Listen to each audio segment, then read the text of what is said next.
Hello everyone and welcome to today's video, one long awaited one, my updated tier list. Yes, we're going to update the tier list from last time. We don't have to go too crazy, since if you've checked out my last very tier list video, which will be above if you want to just get a little bit of context, we are just going to be expanding and showcasing the updated version, in my opinion, of all the heroes in Season 1.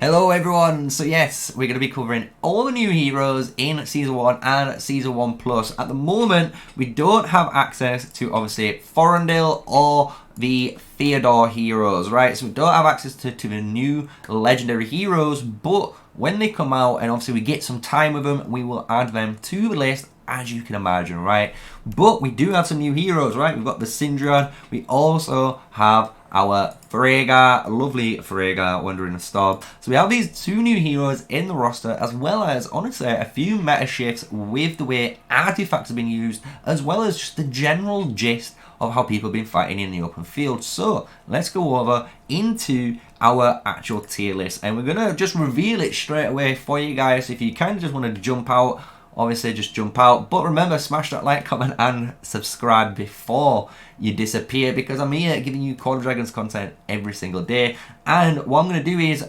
showcase you and explain why I've got all these heroes in the positions I've got them in, right? So let's go into our tier list, and here we are, and we're on, just to let you know, tier maker. We do have, if you want, of a tier list. I might put this on the Discord, just let me know. I can put all the, little tier lists links, so you can just click it and make your own tier list, and maybe we could post it in the comments in the Discord or something, let people discuss, right? But we are in tier maker right now. We do have another category, but you won't be able to see it because no one is in it, which is the F category, and I'm only covering the legendary heroes here because honestly the epic tier hasn't been changed right now. But if you guys want me to go over the epic heroes, I will happily do that as well. Okay, so we're going to go from bottom to top, as you can imagine, and some people might be wondering why we have certain heroes in the way we have, but we are putting them as responsible as we can, and we're going to start with, obviously, Indis.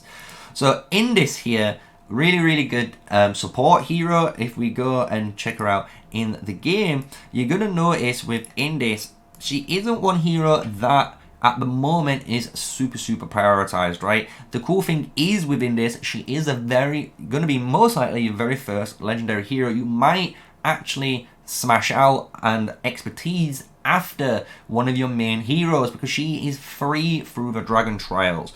And the cool thing with Indis, even if we're going to ignore her being the gathering hero, she has a very powerful skill 1, and her tanking capabilities on these two skills are really good. The thing is though, with Indis at the moment, we haven't seen any really powerful combinations that can abuse her. At the moment, she's really good for players in stuff like the Dragon Trials if you're trying to push past the tier 5 units, because again, with tier 4, you're going to be dealing at least an extra 20% damage to those tier 5 units in Dragon Trials, allowing you to push through the campaign. So that's the reason why I've got her at the moment in the D tier. I don't think she's very bad at all. I just think at the moment there needs to be some more heroes in the game that will potentially then push Indis into a more usable position in the game. So now we're going to go into C. We've got Garwood, and Garwood, very normal hero, but everyone honestly does love and honestly just uses on a daily basis. The reason we've got him though in the C tier for the big tree boy, the reason why we've got him in here is pretty simple. He's really good for free-to-play players to use as their natural tank for a lot of raiding if you're in a low-powered alliance or kingdom. He's really good as well for doing like patrols. He's really good for doing Dragon Trials, but that is generally it. I'm gonna say it. When you look at Garwood, you have to honestly, guys, I know you hate to accept this, and I know you're in denial, but Garwood is literally Richard I from Rise of Kingdoms. And the problem with Richard, as you guys will fully know, The problem with Richard in the open field isn't the fact that he's really, really tanky, because that's really, really good about him. It's actually the fact that you're healing so much. And the problem in PvP is you do want to heal a little bit, so to sustain a little bit of your strength throughout the fight. But with Garwood, he just purposely heals. He just heals, heals, and heals. He doesn't really deal that much damage back. Yes, he does get that physical damage dealt bonus when he gets healed, but it's not enough damage to merit the amount of DPS you need for an infantry hero, right? And especially for that healing, because again, if you are against another player and you are healing 1200 troops every single time you pop this, and they are already beating you, you are feeding more and more and more merits to your enemies, so they get better reports and better trades. So it's just honestly not, in my opinion, worth using in the PvP field. But in the PvE area, he's really, really good, right? He's a really good hero. He's very versatile in raiding for the tank role and patrols. Like I said, just PvE content, he's really, really good. If you only have him maybe for your city garrison, you might want to, but for me, again, I don't want to be healing my troops. I get worse reports if I be doing that, and you just want a raw damage output, which we're going to go over and explain later on in some of the others, right? So now we've got Hosk. Hosk is, I think, stayed in B slot. I think he's been B for quite a long time in my eyes, and I still have him in B. The reason why I've got him in B and not any higher or any lower is pretty simple. Hosk is hard to obtain, so that's why he's in the B slot. If he was any other hero in the game, you know, that allows you to just simply obtain through gold keys, he might actually be higher up on the tier list. And the reason why is because he's so hard to obtain, not every single player has him. That's why he's B. Apart from that, if you do have him, he's actually a good hero. I'm not going to say he's not bad. He's nowhere near worse than the other two heroes that we were talking about. But the reason is, it's just the stats. In Call of Dragons, you'll realize a lot of heroes that are very, very strong have a lot of stats. If you can get a lot of good stats attached to that match, that's when you take advantage of it, right? So you can see here all these stats on the skill 1. You see all of this defense reduction when he does rally, when you have him maxed out. This is the one hero which we will talk about right after this. Nice bit of stat change. If you want him to be a defensive hero, make him primary. If you want him to be more offensive, you can hide him in the secondary slot. And then obviously that maximum legion cap. But when you do expertise him, you get the crit. And that crit rate, with the counter-attack crit rate, is kind of disgusting. I'm just saying, especially with infantry, very, very disgusting. So that's why I've got him in B tier. I think for the Wales, maybe Wales might have this placed up a little bit higher in their books. I'd like to hear their opinion. Maybe I might interview a big whale and see what he suggests his, you know, list would be, and see if he thinks, you know, Hosk is where he deserves to be. So that is where we were gonna put him, the Hosk in the B tier. And now we've got the spicy one. So this is the A tier, and I might upset some people here, but I just want to make this very clear before we go here. The difference between S and A tier is so tiny. It's down to, honestly, one pro or con against the other, right? There's nothing, that doesn't mean an A tier hero is worse than an S tier.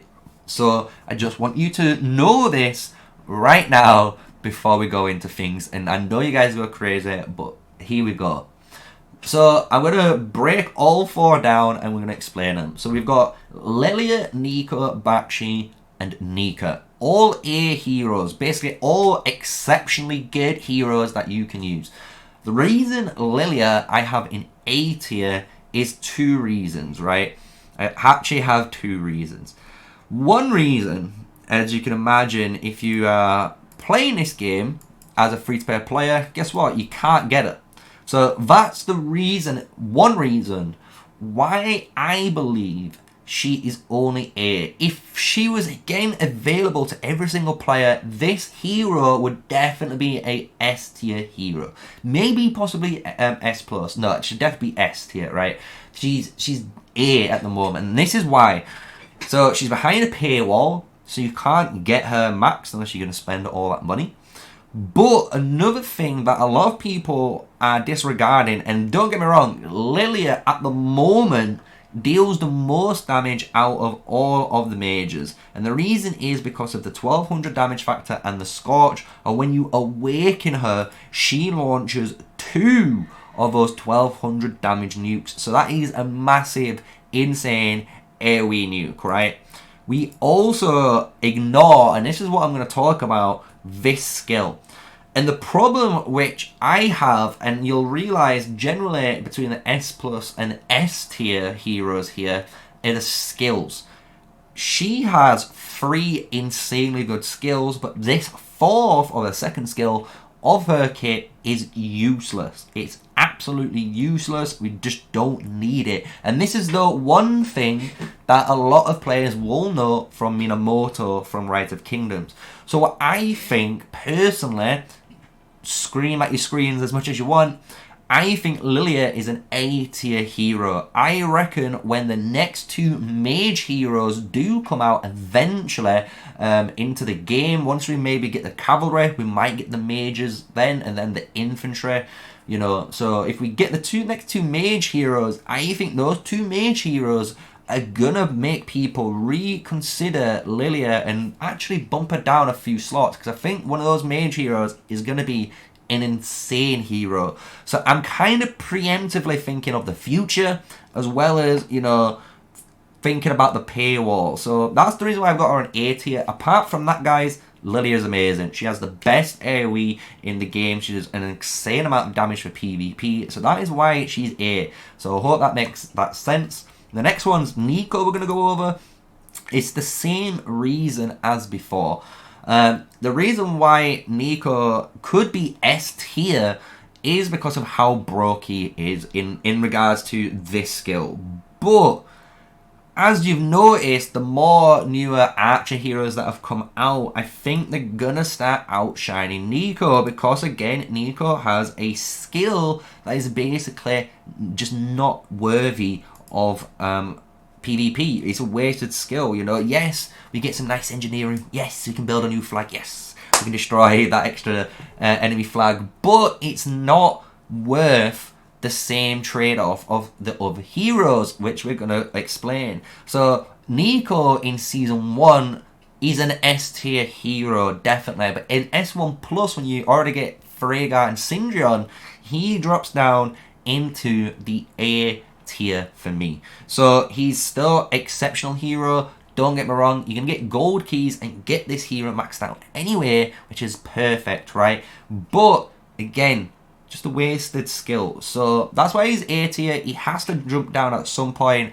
I honestly hate saying it. Neeko and Craig, they're my 2 favorite heroes. So saying my favorite hero isn't the best hero obviously breaks my heart, right? But now we're going to go into the next one. And the next one is Bakshi, right? So we have Bakshi here, and it's the same reasoning as your Lilia. At the moment, Bakshi is insane because of 2 reasons. He's a cavalry hero with the skill tree. A lot of people don't realize this. This skill tree makes Cav insane, because you could go down a full Cav route and hit the skill route to get the either rage generation or the damage. You can choose. Or you can go down the full skill route, get insane damage, and then still go down the Cav route and get some really nice stats and a really nice punch with that perfect ferocity bonus, right? But the thing with me and Bakshi is, I'm going to be real with you guys. I don't think the Awakening is worth it too hard unless, and this is why he's A tier, unless you're a whale. The reason is because, again, I've been rocking this hero at 5222 and he's been smashing heads. And that's why he's A. Because you've got this nice amount of damage, really good buff here, but we've got a wasted skill again, which is just pointless in my eyes. You've got some nice stats and a really cool ability here, but that Awakening, if you're a free-to-play low spender, for me, isn't worth your sculptures. You're only getting 100 damage increase, which isn't the thing you're talking about. The only thing you actually care about is the increase in health. you're getting 30% health over 20%. And a lot of people will overlook this, but this is actually where the power of the Awakening skill is. It's the 10% extra HP stats you're gaining for 5 seconds. So this is why I've got him in A tier. I've been a bit more brutal on him, but you'll notice when we go back, we have the other cavalry hero higher for the opposite reasons, right? So now we go to Nika, and Nika is going to finish out that ace tier slot. And again, you can see it's the same reasons. Our skill 2 is a peacekeeping bonus, but apart from that, she's an exceptionally good hero. Really powerful skill 1, really good stats on her skill 3, and then obviously her skill 4 is so goddamn good. For the fact that you can pair this even with cavalry and it works, it's just so good. So really, really powerful combination. And if you are a whale, and this is what I'm saying, if you're a whale, you might put Nika one step above, because this skill, honestly, for a garrison, and this is the best garrison deputy currently in the game, is just unheard of, right? It's just insane. 500 damage to the guy who's you're against when they hit 50% is just bonkers. So really, really powerful skill. I hope I've explained why I have currently those heroes in the A category. So all these heroes are very, very good. They're not bad heroes, guys. You're going to tear people up. You're going to destroy them. But what it does mean is one of the skills of each of these heroes is basically dead. They're dead. It's just useless. It's not worthless to the player that needs it, right? Unless there was some other outright examples. But now we get into the hot zone, and this is where I reckon the top of the top matches are. So we have MrSneakyy, Velyn, and Fear. I think all of these are actually S tier heroes, and I'll give you, again, the whole lowdown why, right? Because this is what you're here for.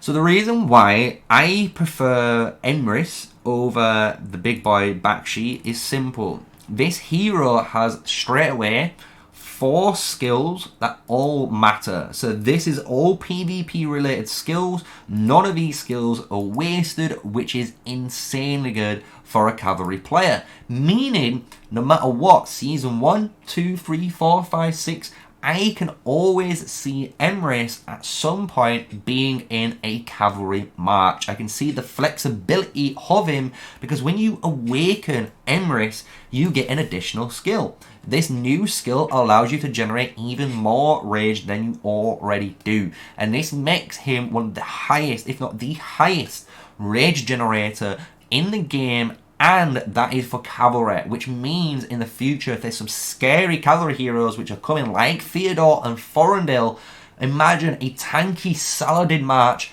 with Emrys. It will outshine, in my opinion, a Bakshi, right? So this is why I have put Emrys higher, because he's honestly a super insane hero when you max him out. He's really, really good even at 5-1-1-1-1. I've only got him at 5-2-1-1-1, and I use him all the time with my Spring Warden's Cavs. They love it. And then on top of this, the awakening here on this hero is just crazy. So now we have Syndron, and this is the first of the new heroes we're going to talk about. And I've got him in S tier. Some people might have him in S+, but I have one reason why I don't really have him in S+, right? The thing with Syndron, what I have noticed, and I think a lot more people are coming into the same conclusion when it comes to Syndron, is pretty simple. He does the most single target damage out of all the ranged heroes in the game. But he doesn't have that tanking capability. So you could almost consider him, and this is what I kind of do, I kind of consider him like a Khan, which is like, you know, a really heavy hitting cavalry hero in Rise of Kingdoms, but it's all normal attack damage like an Attila, right? So it's kind of the mix up of those two heroes slapped together, where you're doing super high insane damage, but you really, really squish it. So, and the reason why I believe this is pretty simple. The first skill is broken. The first skill and that fourth skill here are both insane skills. this gives you all the damage that you need in the game. Basically, for the start of combat, you're getting 3 seconds instantly of firing basically an additional auto attack, meaning you can potentially generate more rage, deal more damage, hit more with crits, just you name it. You can do more, right? So it means instead of, you know, 3 attacks, we have 6. And that's in the opening of the fight. And then it allows us to charge up the skill. And for the next 7 seconds, you get 14 attacks compared to your opponent. So you can see this is the #1 hero. This guy has already been claimed the #1 raid DPS hero in the game. So that's why he's already, again, in the S tier. Because you can't beat this guy currently in the game with any other heroes with the correct pairing. And then, on top of this, you know, it's nice that you get a HP bonus. It's really good that you get 15% HP, but that's the only defensive stats we get, guys. Just remember that. So if you would compare it to some of the other heroes that we're going to do, which is the last 2 heroes, they have 2 different ways of being defensive in their own right, which is very, very powerful, right? On top of this, you get the crit rate. The crit rate is insane, and when you do max him out, you're going to get the extra skill factor. For a whale, this is one of the best, if not the best, rally at the moment, because again, you get attack bonus and defense penetration against that target. So you can tell here, this guy is all about damage, but the one criticism why he's an S+ is basically he's not tanky. He's just pure damage, maybe with other heroes. That's what makes him really, really good. And that's why, if you've watched my video on Syndron, I did recommend him with one of the S+ heroes, which makes him, honestly, I think one of the best marksman pairings if you actually run that comp, right? So that's down to Syndron. We go to Velyn now, and Velyn, for me, I think is the best mage currently in the game. I think Velyn might be one of the best mages in the game for a long time. I know I'm saying that. Maybe he could be classed as S+. Maybe he is. Maybe he's S+, and I'm just not giving him enough credit. I might actually bump him up, right? The reason why I think Velyn currently is the best mage in the game is pretty simple. He's the one mage in this game, or one hero in this game, that for the troop type, he has all 4 abilities of 4 abilities you care about. So if you were looking at someone like YSG, you love YSG because he gives skill damage, he gives you rage, he gives you a massive AoE nuke, right? But that 4th skill, you lacked it, you missed it, right? Well, guess what? You get that massive AoE nuke, which you want, and it reduces their march speed. You also get 15% hero skill damage bonus, which is insane when you're nuking people for 1200 damage, guys. You also get a march speed bonus of 20%. And everyone knows mages generally are one of the slowest units in the game. But with Velyn, you get so much march speed, you can't tell. You are so fast. You can get in and out with the freeze mechanics, and your march speed advantage is just brutal, right?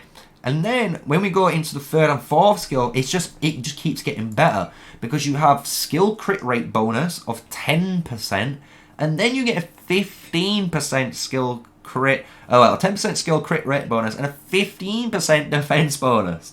So you're already gaining more stats on stats on stats. So this is why this hero is easily one of the best magic heroes, because when you then top it up with, again, you slow the enemy by a further 20%, and you reduce their magic defense reduction by 20%, you are always hitting so much harder. So if you can imagine, no matter what, in the future, if there's a brand new mage hero that's going to be absolutely busted, guess what? Velyn will probably be the guy behind him, because he's making that guy hit 15% harder, and with a 10% skill crit chance rating. And this isn't even including, you know, if they're frozen, guess what? They're taking another 400 on top. So I honestly, you know, I've talked myself into it. We're going to just quickly switch over and we'll talk about the last hero in the S section. But honestly, I think Velyn for a long time will be a S+ hero. He's just... You use him and he's going to be so versatile. He's so flexible. You can use him in any mage match. Like, I can't emphasize how good that is for a mage player. So if you invest into him, or if you're lucky and you get this hero through all your gold keys, you know, because he's a gold key commander, you're going to be good. You're happy. You're having a good time. So we got the last hero, which is Fear, and then we're going to go over the last 3 heroes up at the top. So we've got Fear here, Fear, the one and only angel here. So when we go over to Fear, the reason why I've got an S tier is the same reason as almost Velyn, but a little bit less on that side. Fear is just one of them heroes that honestly you can put Fear with any match. She's good. She's just really, really good. You can put her at 5-5-1-1, and guess what? You're just snapping people. You're just snapping people. You're looking at them and they're dying, like literally. And the cool thing with Fear is Fear enables a lot of free-to-play players to honestly use stuff like Craig. You can use your Atheist for the flying marchers. You can even use stuff like Fear with your Freygar, or Fear with your Craig with flying cavalry, which makes Fear honestly a really favourable hero. The fact that she works that way with those current archer heroes in the game, right? So really, really good flexible hero. I think everyone really likes her, and you can see why at 5-5-1-1 why you're really, really happy, because you're gaining all this attack boost plus 15% hero skill damage taken reduction is a very powerful tanky ability when you have a 1k shield increasing your march by 15% hero skill damage. So really, really powerful hero. Everyone sees this hero everywhere. She's really, really good. Honestly, in the air, on the ground, you name it, you can pair her with it, right? When you go over her other skills, the reason why I won't put her S+ is because of the smallest of restrictions. She has some of the most insane stats you can get. So you can see 50% worth of stats here for one skill, but you need to be flying to gain all 50, right? At the moment, you will gain 20% defense no matter what march you use, but if you have a flying march, you gain that extra 10% attack and 20% march speed. And then on top of this, you also, whenever you gain your shield, you're gaining more and more attack, which is really cool. And when you actually expertise her, this is a little bit, you know, they've changed the wording to fix it, which is really good. But you basically can shield yourself and one ally, right? So it says grants a shield to 2 nearby friendly legions, in brackets, including Fear. So your march and someone else will get that same shield, increasing all of that skill damage, you know, on their marches. So it's a really good hero that you can put in your murder ball. It's a very good, powerful, supportive hero that's gonna honestly bring out the best on whoever you put them on, and obviously that murder ball. So for me, S tier, really, really good. I've actually fallen in love with the Fear the more and more we've been using her, right? So now we've got to the top 3, which is Madeline, Kanara, and Freygar. Some people might be upset, but honestly, I've got these 3 here. We've got Velyn up there now, and we've already spoken about Velyn, why he's an S+ tier hero. But let's go over to the top 3. I'm going to say, I think, right now, honestly, if it was going to be out of positioning, I would position these heroes in this order. So I think Kanara still is the best hero in the game, then Madeline, and then I think Freygar. I think that is the combination in the top 3. Don't, you know, quote me on that. But it's a really good top 3. And the reason why, since we're at the finale and we're getting to the ending of the video. So if you've made it all the way through, smash like, comment, and subscribe, guys. But the reason why we've got these 3 heroes is pretty simple. Firstly, all 3 heroes have 4 abilities that all matter, which is the first requirement in my book. They have to have just skills after skills that matter no matter what the situation. And all of the skills for these 3 heroes fulfill that check. Madeline's an infantry hero. You are always going to be surrounded, so you always trigger this free damage off. You have the most insane shield in the game, which is a 1200 shield, which also grants 20% attack. You also gain a 10% physical damage increase with a 15k troop cap on top, with a 15% HP bonus and a 15% counter attack damage bonus, which takes advantage of all of this surrounding targets, because when you awaken her, guess what? You're taking 10% even more damage from, less damage from all sources. So just, it's insane. The fact that you just reduce all damage taken by 10% for 4 seconds when you trigger your shield just makes her the #1 infantry hero in the game. She's so goddamn tanky as well. And the one reason why I honestly have her S+, and a lot of people haven't been experimenting yet, and we've made the video and we've been talking about it here and there, but I'm just saying, guys, Madeline's abilities work with any physical march in the game.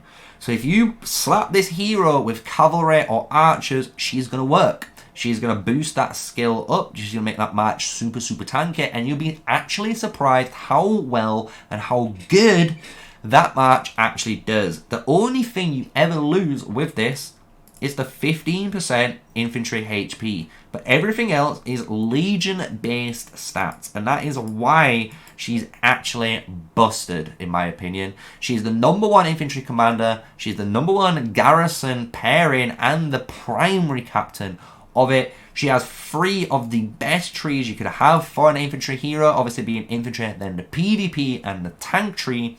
She has 4 of the best skills you can ever have, and on top of this, she's accessible. You can get her through the lucky spin. You can just spend your gems you earn as a free-to-play player through those behemoths or events and unlock your hero. So really, really good hero. I love it to see it. Kanara is the exact same. So Kanara is the exact same in everything I've just said. She is super, super tanky. She does a ton of damage in PvP, and all of her 4 skills and then her 5th skill makes her obscenely powerful. She has 3 of the best talents you want on this hero, which is Marksman, PvP, and Control, which is one of the strongest trees in the game. And the fact that when you pair this hero with any archer hero, it just makes them better. And you get this hero so easily through the lucky spin as well. Everyone has access to her. So she almost, I wouldn't say she's the Saladin of archers, but she's a really good hero in this regard. She basically has a nasty single target nuke. She stops the target from dealing 15% damage, and that's from all of their damage. So guess what? Your normal attack damage, 15% less. Skill damage, 15% less. Counter attack damage, 15% less. You know what? It's free real estate here, guys. So it's a really powerful ability and reduction in PvP. Then on top of this is what I'm talking about when I'm saying you get defensive capabilities. We get that 20% normal attack, which is great, but 10% hero skill damage taken reduction is so much stronger. The fact that all people do in PvP is deal skill damage. So this is why it's a very powerful capability and tanking ability for Kanara, on top of the control and PvP tree that she is able to take. She has an insane 30% steroid. Then on top of this, she also, against the match she's fighting, gains a 30% physical counter-attack damage with a 20% slow on that target, meaning they ain't running away from you. So if they made a mistake, you're going to chase them down.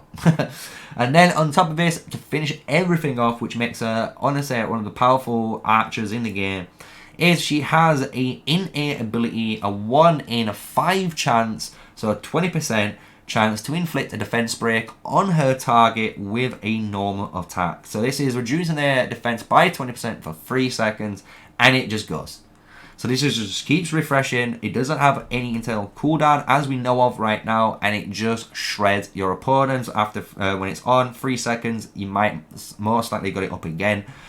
It's just so good. And like we were talking about, I'm just saying, if you run Kanara with someone like Syndrion, which we mentioned earlier, you will realize how powerful this combination is, because now Syndrion has someone behind him or in front of him that actually makes him stand out more. He makes that target deal less damage. He makes it as well where he gets an insane steroid of attack and damage, and then on top of this he has counter attack damage against that opponent. So when he goes into that rapid fire mode, guess what? With Kanara, it is just brutal. But then the final hero on the list, and honestly, she's just nuts, is Freyga. Freyga is honestly bonkers in all realms. Like, if you're a free-to-play player, whale, everyone who's played with her will realise how strong she is, especially as a primary or a deputy. That's the beautiful thing about Freyga, and I think this is why I've got her in S+ tier, again, because similar to Velyn, she has 4 abilities that no matter what archer hero you're going to be pairing her with or playing with, you are always wanting these stats. So you get a nice little 600 damage nuke, which is cool, but you get a crit rate bonus for 60% for 7 seconds, which means you do a ton of normal attack damage. With this, you get the 15% normal attack damage bonus and defense, but then on top of this, we get a 30% normal attack crit damage bonus and a 20% physical attack bonus. So this is where all the offense in your kit is, and obviously when you put this on top of a hero, they're going to be pumping out the damage. But this is where her defensive capabilities comes in, because it's actually in this skill, and this is honestly the most powerful skill she has out of all of these. And the reason why this is the most powerful is because of the rage accumulation speed reduction. The fact that you have the ability to reduce the target you're fighting's rage accumulation speed by 20% is nuts. That means you are always going to reach your skill 1 before their skill 1. And you know, if you can reach your skill 1, generally they don't hit as hard because you've done the damage, right? So this is a really powerful tool because it's an offensive ability, but it allows you to be really defensive, right? Because it's basically slowing down them and increasing up your march speed, which allows you, depending on the pairing. So again, if you run Freyga or a Knara and Freyga pairing, for example, well, guess what? You are now beating them, reducing their damage dealt by 15% on top of all the stats you've now gained offensively. So really powerful hero, and when you awaken her, it's nothing too crazy. I'm just going to tell you guys, you only get a 200 damage boost, which is nice. It's better than nothing. But these 4 skills, no matter what hero you are going to pair her with, they all want those 4 skills. And the thing is, in the future, when we get more and more archer heroes, just think Freyga is going to be in a position where you're going to look at her and be like, I actually want Freyga there instead of this hero, because Freyga just gives that hero, maybe in the future, all the stats that you care about for an archer march, which is normal attack damage, a nice normal attack crit steroid, as well as the rage reduction accumulation speed against your enemy target. So that is it, guys. That is the full video. If you want to look again, finally, this is the tier list for me. This is from playing 4 seasons of the game, and then obviously these last season, and watching all the other servers, server 32, 3, 49, 115, I can just keep going on, but watching all of them and seeing how they play out, this is my opinions, you know. So if you're looking for a PvP match, this is the legendary PvP tier list I'm going to go with for now for Season 1+. It is honestly, in my opinion, the most fair way of looking at all the heroes, and a really good way for you guys, hopefully, to pick out some future pickings for your main priority, right? So thank you for watching, and smash a like, comment and subscribe for today's video. And with all that said, stay safe, stay sneaky, peace out.